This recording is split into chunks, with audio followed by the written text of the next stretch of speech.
धमाल हो जाएगा अगर आप अपने इनर सेल्फ से कनेक्ट हो गए तो।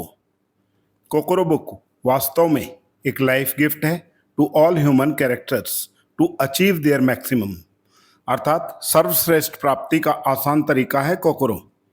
इसे सही तरीके से आत्मसात करने के लिए हमने इसे 10 अलग अलग भागों में बांटा है, जिससे हम सभी इसका पूरा आनंद उठा सकें और अपने जीवन में खुशी, सफलता, रिवार्ड्स और अवार्ड्स के महत्व को पहचान सके।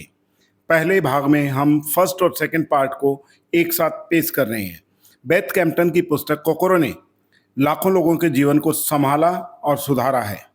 इस पुस्तक को लिखने में बेथ कैम्पटन ने अपने जीवन के बेहतरीन 5 वर्ष का समय लगाया है और अपने जीवन के 45-46 वर्षों के अनुभव के साथ जापान, पर्सनल लॉस, उतार चढ़ाव और माइंडफुलनेस को शामिल किया है। यही कारण है कि कोकोरो काफ़ी मैच्योर और हमारे जीवन को जोड़ती हुई मालूम पड़ती है। इस पुस्तक के प्रथम भाग में लेखिका बताती हैं कि ये पुस्तक हमारे दिल, दिमाग और आत्मा का आनंदमयी कनेक्शन है और जब हम इस स्तर को प्राप्त करते हैं तो जीवन में कन्फ्यूज़न नहीं, क्लैरिटी आती है और एक साधारण सा इंसान अपने जीवन में दिन दुगनी रात चौगनी कामयाबी हासिल करता है। इसी प्रकार से पार्ट सेकंड में ट्रू सेल्फ और ऑथेंटिक लाइफ के बारे में कहा गया है। दूसरों के भरोसे हम अपनी असली योग्यता और परफॉर्मेंस को सेकेंडरी मान लेते हैं, कम मान लेते हैं और ये धीरे धीरे असली पहचान, वैल्यूज़ और डिज़ायर से दूर हो जाता है। ट्रू सेल्फ का मतलब है अपने असली स्वभाव, विश्वास और पैशन को समझना। ऑथेंटिक लाइफ में इन्हीं वैल्यूज़ के अकॉर्डिंग जीना।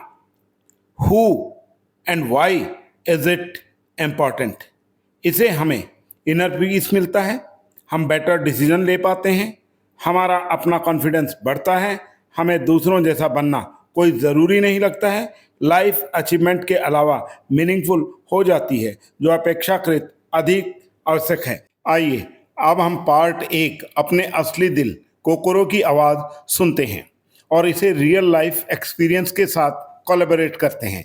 कभी नोटिस किया है आपने, हम दिन भर बिजी रहते हैं जॉब, फैमिली, सोशल मीडिया और रिस्पॉन्सिबिलिटियों में, लेकिन रात को जब सब सो जाते हैं तब अंदर से एक आवाज़ आती है, क्या मैं वाकई वही लाइफ जी रहा हूँ जो मैं चाहता था? मैं भी एक दिन सिर्फ दूसरों की एक्सपेक्टेशन पूरी करने में लगा था। जब मैंने थोड़ा टाइम खुद के साथ बिताया, खुद को जानने की कोशिश की, इंट्रोस्पेक्शन की तरफ गया, तब समझ आया कि असली सुकून बाहर नहीं, अपने दिल की आवाज़ सुनने में है। जब तक हम अपने कोकोरो यानी अपने हार्ट और सोल की बात नहीं सुनते, तब तक लाइफ कंप्लीट नहीं होती। इसी प्रकार से सेकंड पार्ट, ऑथेंटिक लाइफ, दूसरों के लिए नहीं, अपने लिए जीना।